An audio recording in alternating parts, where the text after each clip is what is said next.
Hugh Jackman est une des personnes les plus charmantes et charismatiques d'Hollywood. Et le mieux avec son type de charisme, c'est qu'une fois que vous avez compris comment faire, c'est sans effort. Il a 6 habitudes que nous allons voir ensemble qui lui permettent de charmer presque toutes les personnes qu'il rencontre. Et une fois que vous aurez compris quelques-unes de ces habitudes, vous pourrez engager une conversation avec n'importe qui avec la confiance nécessaire pour les faire sourire, rire et vous apprécier de manière générale. You get this a lot. Just seeing your face has lifted my spirits. Your natural sort of sense of self lifts people around you. Do people tell you that? On a tous un certain degré de charme naturel quand on est dans une situation confortable. Mais on le perd généralement dans des situations où on se sent jugé, où on a besoin d'impressionner, comme lors d'un entretien d'embauche ou un premier rendez-vous. La première chose que vous pouvez tirer de Hugh Jackman, c'est de recadrer ces situations qui vous stressent. Écoutez-le expliquer comment il faisait ça pour ses castings.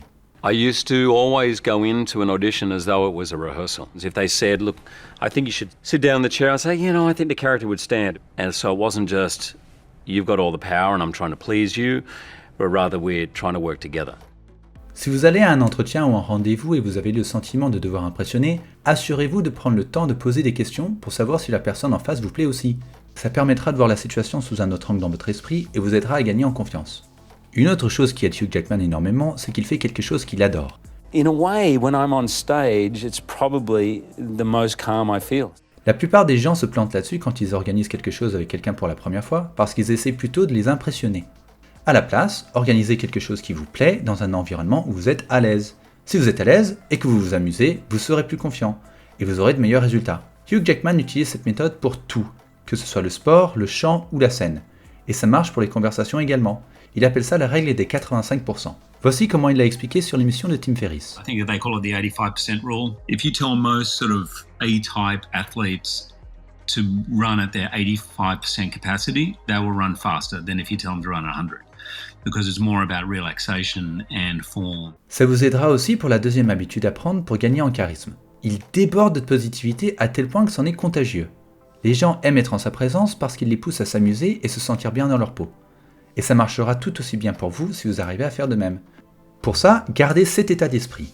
Votre premier objectif dans ces situations doit être de vous amuser, vous.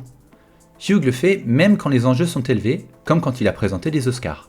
When I hosted the Oscars, I was like, wow, man, this is a billion people, and I just thought, okay, whatever you do, just remember, you're a kid from Mooroonga in Sydney, you're hosting the Oscars, have some fun. Et vous pouvez le voir appliquer ce principe lors de sa performance durant ses Oscars. Observez la réaction du public quand il ne peut pas s'empêcher de rire.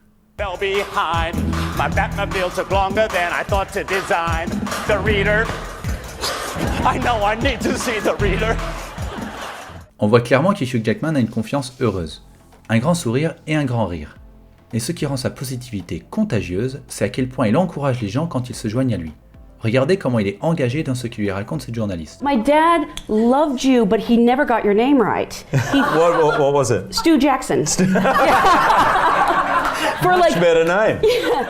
Il lui pose une question, rigole, puis complimente la chute. Et ça, c'était moins de 30 secondes après le début de leur conversation.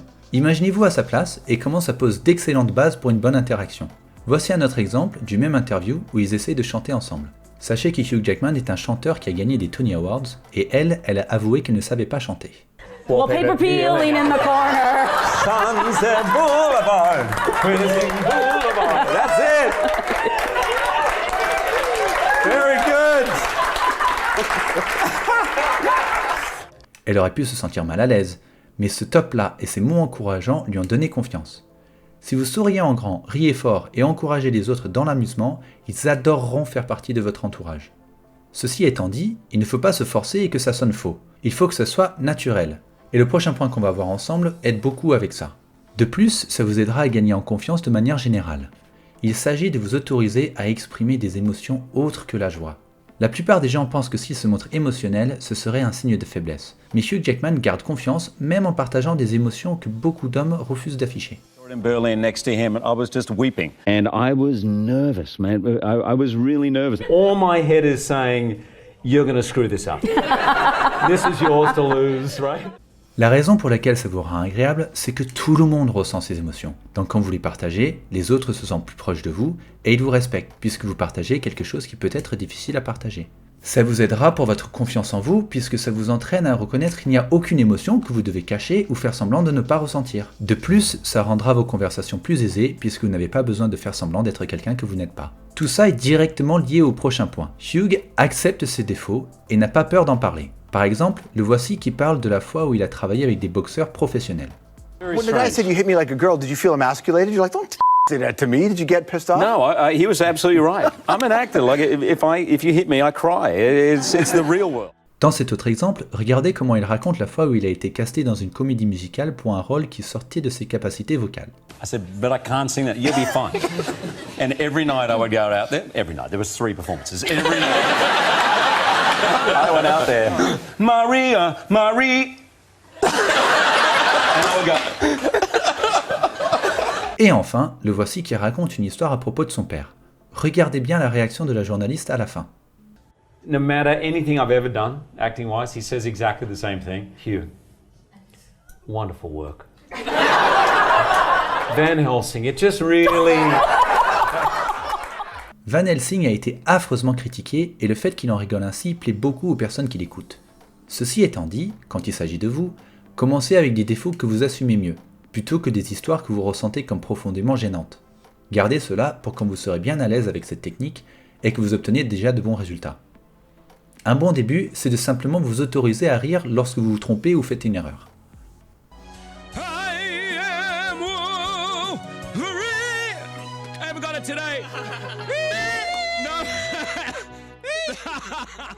Une chose qui vous aidera à être charismatique lorsque vous partagez vos défauts est de savoir bien raconter une histoire. Hugh Jackman est particulièrement doué pour rendre ses histoires accrocheuses. Elles attirent votre attention et ne la lâchent plus. Il y parvient généralement en présentant une accroche qui éveille la curiosité. I don't know if I've told anyone this, by the way. Anyway, wow, this is another story I don't think I've told, but...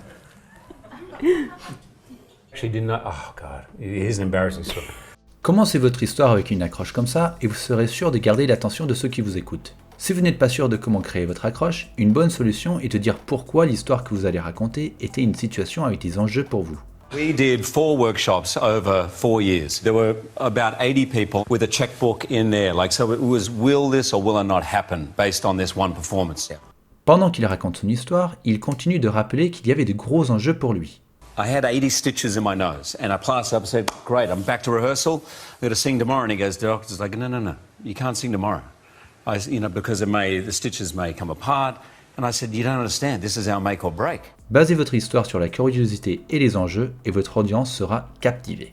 Le point suivant est peut-être le plus grand atout de Hugh Jackman. Il a une capacité indéniable à donner aux autres le sentiment d'être spécial. Une des meilleures façons qu'il a de faire ça, c'est avec ses compliments extraordinaires. I would never forgive myself, Gary, if I didn't tell you you are one of the greatest actors to have ever lived. You're one of my inspirations. Oh. You're...